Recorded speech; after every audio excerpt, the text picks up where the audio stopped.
And I do love it when a book makes me feel uncomfortable and makes me cringe because I do quite enjoy that sensation. And the lead up to Jonathan Harkness arriving at the castle is very suspenseful. He has to fight off wolves and, you know, a lot of foliage. It is set during the Peloponnesian War in 400 BC in a quarry in Sicily. And I just think it's one of the greatest works of literature ever, and I'm so glad I finally got around to reading it.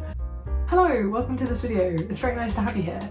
Today I'm going to talk about the 9 books that I read in June 2026. So I'm going to talk about these books from my least favourite to my favourite, and it was quite a good reading month. I have quite a few 4-star reads and then one 5-star read, which is just brilliant. The first book is a 2-star read, and it is The Intruder by Freida McFadden. Unfortunately for me, this story was just very simple. The writer told a lot instead of showed, and I felt that they treated the reader like they were a bit of a fool. Freida McFadden never let me come to my own conclusions about different things. They didn't let me read between the lines or try to find the subtext behind what was being said. They told me everything very explicitly, and as a consequence I didn't really feel like I was using my mind as I was reading the book. Saying that, it is a thriller story and there were moments of high tension, and also the chapters tend to end with cliffhangers, which does encourage you to keep reading, although some of the cliffhangers did feel a bit cheap. For example, a character would find something and think, wow, this changes everything, and then it goes on to the next chapter. And did that piece of information really change everything? Not really. So yeah, this one wasn't really for me. Never mind. Next is a short story collection. This short story collection is called Rejection, and it's all about people who have been rejected.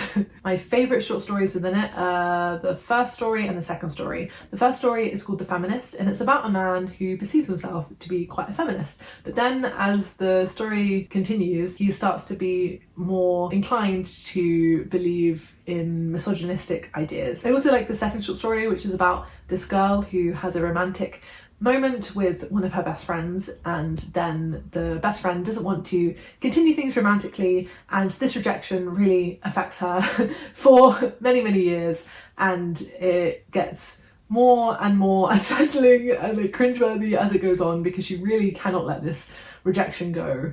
And I do love it when a book makes me feel uncomfortable and makes me cringe because I do quite enjoy that sensation. And if you also enjoy that sensation, I definitely give this book a go. You will be cringing very hard. And this book in many ways read a bit like a Reddit post. So if you enjoy Reddit and reading stories on Reddit, I think you would really love this. But if you're looking for a story that is going to detach you from modern life a bit and detach you from technology, then this is really not the one to read. Next is The Guest by Cline. This is about a woman, and at the beginning of the story her boyfriend breaks up with her, and there is a party in a week's time that the boyfriend is holding, which she has still been invited to. So what she intends to do is to just try and get by for the next week until that party arrives. She does have an apartment in the city, I believe, that she could go to, but she doesn't really want to go to there because there is a man who kind of wants her dead. So instead she meanders around Long Island trying to find places to stay, and her means of finding places to stay are mainly through lying and scheming and conning people. And I do enjoy a story where a character is pretending to be someone they're not, because I think the stakes feel really high because I'm anxious that they're going to be found out. It was very easy to read. I read it in the space of a couple of days. It felt like a very addictive book, so if you're looking for that kind of thing, I would give this a go. Next is The Trial by Franz Kafka. This book was kind of wild. So I think some stories are written with story first and theme second, and some stories are written with theme first and story second.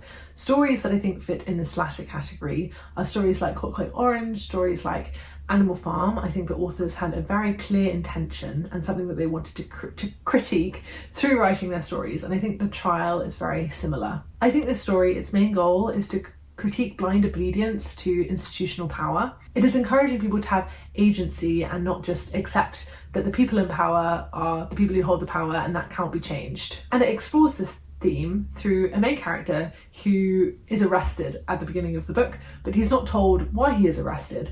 And then throughout the book, he's trying to determine really why he's been arrested and what is going on.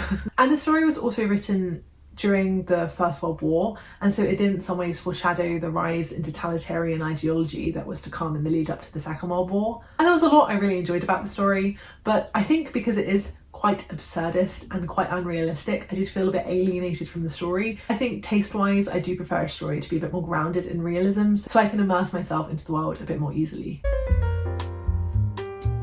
Now we're on to my 4-star reads of the month. The first is The Wonderful Wizard of Oz by Frank Bram. This is a beautiful little children's story. It only takes a couple of hours to read, and it teaches, I think, children a lot of good messages. For example, persistence, looking inwardly to fix your flaws rather than looking for it through external means. The story in many ways follows the plot trajectory of the film, but there are some slight differences, and the last 25% differed quite significantly from the film. There was quite a large portion of the book that is just omitted from the film. And I remember watching The Wizard of Oz a lot growing up, and I found reading this story quite nostalgic. Next is Dracula by Bram Stoker. I wanted to read this because Dracula is such an iconic character in pop culture. I wanted to know where he originated, and I was very surprised at what this story was. So this story is told entirely through letters, and the first 100 pages or so is some of the best literature I've ever read. We see from the perspective of Jonathan Harkness, and he works for an estate agency in London, and he has travelled to Romania to seek a potential client for a large abode within London. That potential client happens to be Dracula. So Jonathan Harkness goes to Dracula's castle so that Dracula can sign these deeds. And the lead up to Jonathan Harkness arriving at the castle is very suspenseful. He has to fight off wolves and, you know, a lot of foliage. And then he arrives at Dracula's castle, and it's so intriguing. I tried to approach the story as if I knew nothing about who Dracula was, and I found myself just wanting to know so much about this strange man who lives in this castle in the Romanian countryside. And Jonathan Harkness begins to get more and more unsettled by the things that he sees in this castle, and as the reader you also get more and more unsettled, just like Jonathan Harkness. And then the story changes, so we then see a multitude of different perspectives in London, and that is because Dracula is now trying to infiltrate London and turn people into vampires. And I did really enjoy these different perspectives. I really liked Jonathan Harkness's fiancée, Mina, and I enjoyed also the perspective of Van Helsing, who is a vampire hunter. And we don't see a lot of Dracula either, and I think that really helped to build the intrigue surrounding him. And sometimes I think stories told through letters can have a lot of filler, a lot of unnecessary moments, but I didn't feel that that was particularly true for this story. I think each letter has a reason for being there. And I felt as if I'd almost found these letters in a box in an attic, and I was piecing together the story of Dracula and what happened. And this is an iconic piece of Gothic literature. I would definitely recommend you try this if you haven't before. Next is Glorious Exploits by Ferdia, Lennon. This book was really unique, and I don't think I've read anything quite like it before. It is set during the Peloponnesian War in 400 BC in a quarry in Sicily.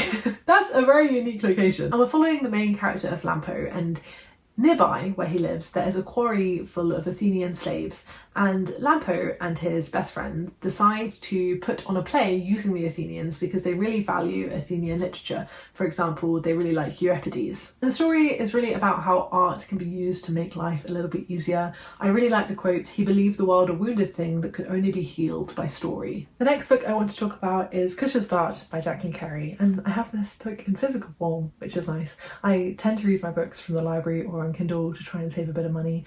If I had more money, I would love to have my own library with loads of physical books, but alas.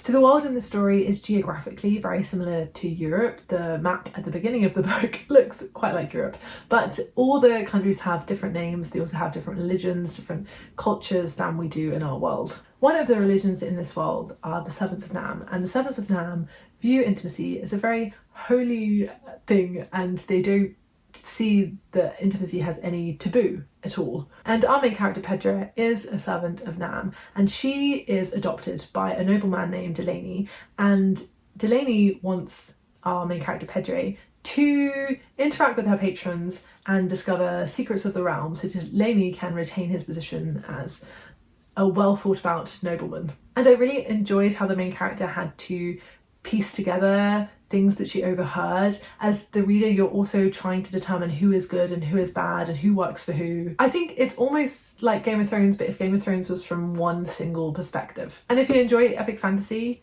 I'd give this one a go. Maybe you'll like it. Now on to my only 5-star read of the month, and that is Frankenstein by Mary Shelley. This book has so many ideas bursting from it that I found very enjoyable. And Frankenstein is torn initially between chemistry and philosophy, and as a consequence that encourages him to create life because that combines those two loves of his. But when he creates life, he's a bit disturbed by the life he creates because he finds the exterior of the creation quite abhorrent. And because the exterior is quite frightening to look at, Frankenstein's monster is then ostracised by many people that he comes across. And so you feel a lot of empathy for the character of Frankenstein's monster, but you also feel like a bit unsure whether you like him or not because he does commit murder. Like, you can understand why he feels upset, but it's also hard to justify some of his actions. And so as a result of that, the novel is exploring nature versus nurture. If Frankenstein's monster wasn't ostracised as he was by the people that he came across, would he have been driven to commit the awful acts that he did? The novel is also exploring the folly of creation and the ethics of creation. And I just think it's so well written, it's so entertaining. It really asks you to think about what you yourself agree with and don't agree with. And I just think it's one of the greatest works of literature ever, and I'm so glad I finally got around to reading it. So those are the books that I read in June 2026. What did you read? I'd love to know what you read this month and what you enjoyed and what you didn't. Also, if you've read any of these books before, please let me know. I really enjoy reading comments that are left on my videos. And I'll see you in another video soon. Bye bye.